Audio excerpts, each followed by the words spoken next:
Welcome to Esoteric Guardian. It's been a while since we explored that unsettling place where demonology and cinema collide. Last time, we talked about Pagan in Hereditary, a demon hidden behind family grief and psychological horror. And today, we're going to dive into another terrifying figure, one that might be even darker and much more disturbing in what it represents. But let's be clear, this isn't just about a horror character. I'm talking about something that preys on the most vulnerable part of humanity, something ancient, something that doesn't simply kill, it consumes. A predator that takes from its victims the one thing they can never get back. And we find this entity at the center of one of the most terrifying films in modern history. And I'm not just saying that. According to scientific studies measuring heart rate and stress during horror films, Sinister has been ranked as one of the scariest movies ever made.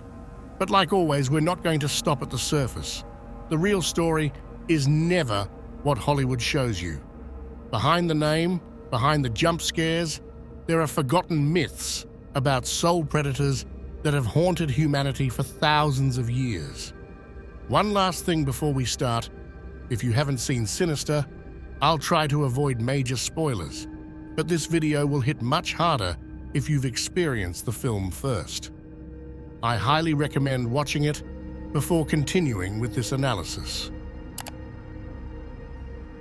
At first glance, Sinister seems like another haunted house story. A family moves into a cursed home, strange things happen, and evil slowly creeps in. But if we look deeper, it's something else entirely. It's not the house that is cursed, it's the people, and more specifically, the story itself. Ellison Oswalt isn't your typical horror protagonist. He's not the innocent victim of a random haunting. He is a man driven by ego, a true crime writer who feeds on the suffering of others to sell books. His ambition has blinded him to basic caution. He doesn't stumble into this darkness by chance. He invites it into his life, voluntarily. He moves his family into the very house where a brutal murder took place, hoping to write the book that will make him famous again. But what he finds in the attic changes everything. A box of home movies labeled with harmless titles: Pool Party, BBQ 79, Family Hanging Out. Nothing threatening at first glance, but when he plays them, the horror unfolds. Each tape begins with warmth, a family laughing together, kids playing in the sun. And then, without warning, the scenes cut to their executions. Brutal, silent, methodical. Hangings from trees, drownings in a pool, a burning car with the family trapped inside. And the question that starts to haunt Ellison and the viewer is terrifyingly simple. Who filmed this? Because someone or something was there, recording these murders, always from a perfect angle. And more unsettling than the deaths themselves is what follows. Every family leaves one child unaccounted for, not murdered, not missing in the usual sense, simply vanished. As Ellison replays the tapes, night after night, the horror takes root. He notices something else. In the shadows of the scenes, barely visible unless you pause at just the right frame, there's a figure watching. A shape, a face, distant, but present. The children who disappeared knew this figure by a name they scribbled on the attic walls and drew on crumpled paper. To them, it wasn't a demon. It was someone they trusted, someone who lured them in. They called him Mr. Boogie. But names, as we'll see later, change over time. And what some children call Mr. Boogie, ancient cults once knew as Baghuul. What makes this story so disturbing is how it unfolds not like a ghost story, but like a trap, a ritual. Each family unknowingly participates in a repeating cycle. Move into the wrong house, find the wrong tapes, watch them, and awaken something that was dormant, waiting. Ellison believes he can control this. He burns the tapes, tries to protect his family, and eventually flees the house. But in doing so, he completes the ritual without realizing it. Because here's the cruel twist of Sinister. The curse doesn't belong to the house. The curse follows the story. Once you've seen the truth, it follows you home. And this is where Baghuul's presence becomes undeniable. He doesn't manifest like a typical demon. He doesn't roar or chase his victims through hallways. His power is psychological, infectious. He creeps into the subconscious through images, through stories, through the fragile minds of children. And the way he destroys his victims is even worse. He doesn't kill the parents himself. He lets their own children do it. This inversion of natural love, this breaking of the most sacred bond between parent and child, is where Sinister hits the hardest. It's not just murder, it's corruption. Innocence turned into violence. And Ellison, in his arrogance, becomes the latest chapter of a story far older than his ambition. He thought he was writing a book, but from the beginning, he was just another page in someone else's tale. Baghuul, as introduced in Sinister, is described as a pagan deity, a term that evokes an entire world of forgotten horrors, ancient rituals, and dark gods that once lurked in the shadows of human belief. But unlike the well-known gods of Olympus or the Norse pantheon, this figure belongs to a far murkier place in myth, the broken, scattered remnants of religions lost to history, where terror was worshipped in secret and darkness was not a metaphor, but a presence to be feared. And yet, despite this mythic framing, no historical record mentions such a being. He is, at his core, a creation of modern cinema, a demon of the camera lens, born from our contemporary fascination with ancient fears. But this is where the genius of the film lies, in making him feel ancient, in suggesting that humanity once knew this god by other names and tried to bury that knowledge under centuries of silence. If he had existed, his cult would have resembled those obscure, fragmented traditions on the margins of ancient empires. The Thracian tribes worshipped wild, ecstatic gods like Sabazios and Bendis, whose rites blended violence and transcendence. Romans feared Orcus and Dispata, gods of the underworld rarely invoked aloud, their names whispered only in funeral rites. In the dark forests of northern Europe, spirits like the Alp or the Mare slipped through bedroom windows at night, feeding on sleepers' breath and terror, known not from temples, but from warnings passed between frightened villagers. This forgotten god would have been a nocturnal presence, worshipped in dread rather than devotion, his rituals performed in winter's longest nights when fire died and the earth itself felt hollow. And his symbols speak volumes. The black ash smeared across his face recalls solstice rites where the fire's death marked the triumph of darkness. Ash in ancient rituals was the mark of endings, of burned offerings, and of the liminal, the space between worlds.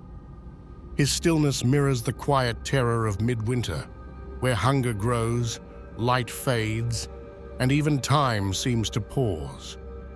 But unlike the earthbound deities of the old world, this presence moves through images, through the act of recording, projecting, and watching. He is not the god of fire or harvest, but of reflection, the shadow side of human creativity, not art as salvation, but as a trap. This fits an ancient pattern. Cultures feared images that captured more than form. Babylonian demons were trapped in clay statues. Norse witches bound spirits into runes. Medieval tales spoke of paintings and mirrors that consumed the souls of those who stared too long. This deity would be the patron of such cursed creations, the god of images that haunt instead of inspire. And what of his rituals?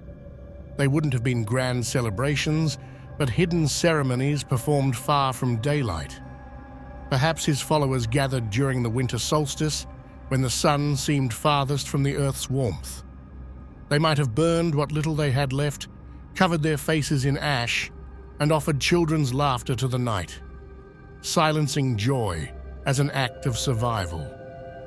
Their prayers would have been whispers, maybe spoken backwards, filling forests where no human voice dared rise above a murmur. Sacrifices would not be displayed. They would be hidden, much like the murders in the film's tapes, private acts of horror, erased from history except in scars and silence. And when we look back at ancient Mesopotamia, even before the gods of Sumer, we find hints of chaotic forces that predate Enlil and Anu. Scholars speculate about forgotten deities from the city of Eridu, spirits of death and deep water, older than the flood myths, erased from surviving myths because they didn't fit into the orderly pantheon. This ancient force feels like it could belong among them, not defeated, but forgotten, lingering in the cracks of myth where no human hand dares to write. But all of this, the forgotten cults, the winter symbols, the imagined rites, are modern reconstructions. The film never claims historical truth. Instead, it invents a creature out of our deepest fears, dressed in fragments of dead religions and lost superstitions. This god is not a historical figure worshipped by ancient people. He is what modern imaginations conjure when we wonder what our ancestors feared most. A shadow stitched from forgotten rituals and dead pantheons, given life again in the flickering light of a projector. And that is what makes this presence so disturbing, because even knowing it is fictional, it feels like it could have been real. His hunger feels timeless. His silence feels believable. He is the kind of terror humanity thought it had left behind until curiosity, or arrogance, woke it once more. He is not a myth preserved in ancient texts. He is a myth that survives because we are still afraid of the dark. But beneath the folklore, beneath the scattered cults and forgotten pantheons, there is a truth far more disturbing. This god doesn't simply claim bodies. He feeds on something far more essential, the soul. In the occult sciences, the soul of a child is seen as a pure current of life force, unfiltered and luminous. It is unshielded by cynicism, uncorrupted by power. This is the raw light that certain entities crave because it is untainted energy, wild, vibrant, and defenseless. And so this predator doesn't consume flesh. He consumes the light within. Many esoteric traditions speak of astral parasites, beings that do not create, but feed. In ceremonial magic, they are called larvae astralis. In modern thought, they resemble egregores, thought forms that gain autonomy and power by feeding on human attention. But this figure is more than that. He cultivates his food. He selects children, isolates them, corrupts them through ritual repetition, and then consumes their essence at the moment of their betrayal. He doesn't steal children violently. He turns them into weapons against their own families. And that inversion of innocence, where the protector becomes the destroyer, where love becomes death, is his true nourishment. This pattern echoes figures from the Qlipoth, Samael and Nama, the poison and the seduction, who do not simply destroy the tree of life, but feed on its fallen fragments. These entities thrive not in balance, but in the cracks where harmony breaks. This forgotten god fits among them, not as a chaotic force of nature, but as a parasite of trauma and ruin. In astral terms, he mirrors the vampiric forces described in countless occult texts. Not the romanticized vampire of fiction, but the cold, calculating predator of energy. A being that doesn't drain the body, but the will. And then there is the image. This force does not manifest through blood alone. He lives in the act of seeing. In the captured frame, the projected reel, the still photograph. Just as ancient magicians warned of mirrors that trap the soul, This deity thrives on recordings that invite him in. Every time the tapes are played, every time the murders are witnessed, his ritual is renewed. Every viewer becomes a participant, whether they realize it or not. And here lies the most terrifying thought. His existence is symbiotic with the audience. He does not exist alone in the void. He exists because we watch, because we remember, because we whisper his name, share his story, and project his image across the world. This is the essence of the egregore, a force that grows through belief, fascination, and fear. Like Nyarlathotep in Lovecraftian myth, who thrives not through brute force, but through human perception, this predator manipulates reality by inhabiting our minds. And like the observer in quantum mysticism, he manifests only when seen. Until then, he remains in potential. But once noticed, once acknowledged, he becomes real, and his existence disturbs the cosmic balance. In the Kabbalistic vision, the tree of life represents harmony and ascent. But what falls from the tree, what breaks away in pain and fragmentation, feeds the klipoth, the husks, the shells, the incomplete. This predator is one such husk. He does not feed on wholeness. He thrives on what is broken. He is not a force of cosmic order. He is a parasite that grows where light fractures and innocence fails. And as long as anyone, dares to watch, his hunger is fed. Even now. And this leads us to perhaps the most disturbing question of all. If this god feeds on energy, if his existence depends on being seen, then what is his true temple? His altar? His ritual? The answer is terrifyingly simple. It's the film itself. Because in Sinister, the murders are not just crimes. They are rituals carefully documented. The camera becomes the sacrificial knife, the editing, the altar, and the projector, the device that plays these horrors again and again, is nothing less than a ritual tool. Each tape, each murder, is a magical act captured in permanent repetition, frozen in celluloid, trapped in a digital frame, played over and over again, not just by Ellison, but by us, by the audience, by anyone who watches this story unfold.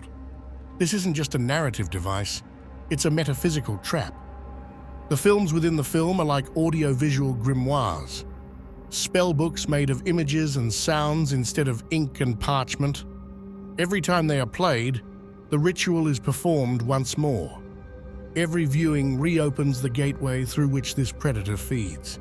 And the medium is perfectly chosen. Film, more than any other art form, is an act of witnessing. When you read a book, you imagine. When you look at a painting, you contemplate. But when you watch a film, you surrender. You open your eyes and ears to someone else's reality. You let the images flow into your mind, frame by frame, sound by sound. And this is exactly what this entity needs, because it is not content to be remembered. It must be seen, played, rewound, replayed. It is a god of cycles, of eternal return. Just like ancient rites repeated every solstice, this predator survives through repetition. And here's where the fourth wall breaks, whether we like it or not. When we, as viewers, sit and watch Sinister, when we watch Ellison watching the tapes, we too are watching. We too are opening the gateway. This is the genius of the story. It suggests, without ever saying it directly, that we, by participating in this narrative, by keeping the story alive, by thinking about it after the credits roll, are feeding the very force the film warns us about. It's the ultimate metafictional trap, horror not as passive entertainment, but as an active ritual. And in this, it echoes an ancient truth found in occult philosophy. That images are not inert, they are alive. That what you witness witnesses you back. The grimoires of the Middle Ages warned readers not to pronounce the names of certain demons aloud. In Sinister, the warning is visual. Do not look. Do not press play. But of course, the warning comes too late. And so, the cycle repeats. In the end, the real question is not whether this God exists within the world of the film. The real question is whether we, by watching him, by remembering his story, by speaking his name, have helped him exist in ours. And maybe that's the true genius of this story. Baghuul doesn't belong to some lost civilization.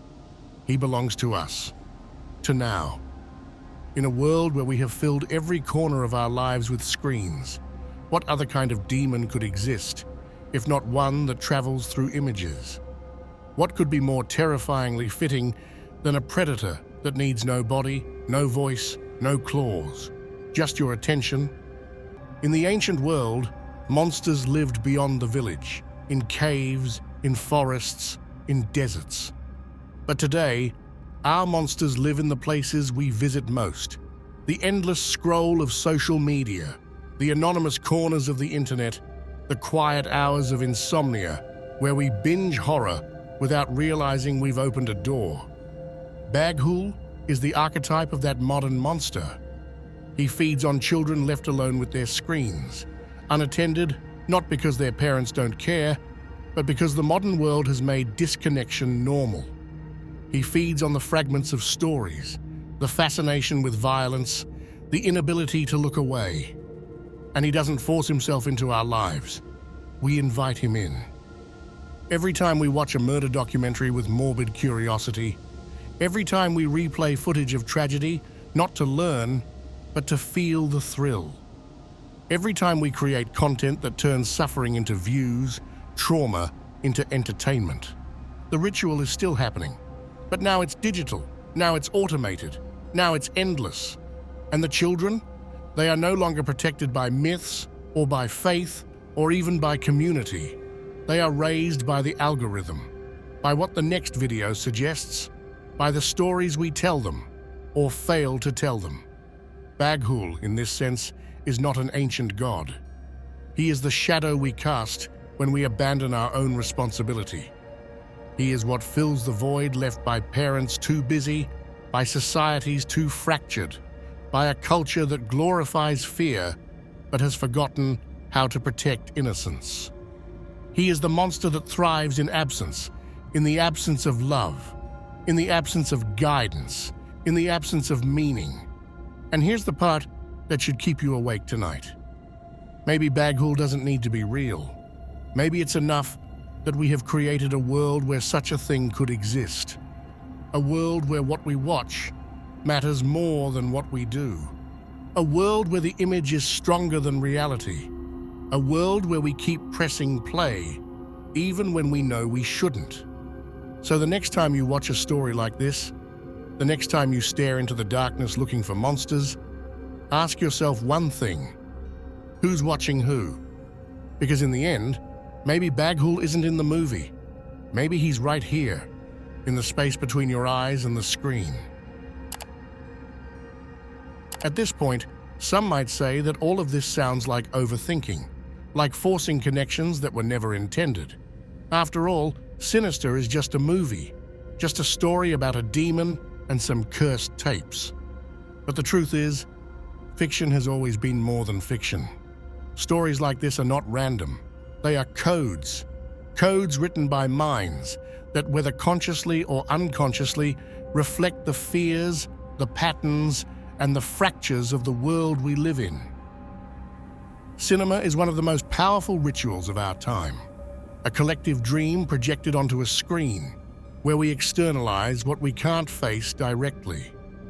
The fear of losing our children. The fear of being alone. The fear that what we consume might, in turn, consume us. Baghuul may not be real, but the world that made him possible, that world is very real. A world where we turn trauma into entertainment, where we leave innocence exposed, unprotected, where the image has more power than the reality it reflects.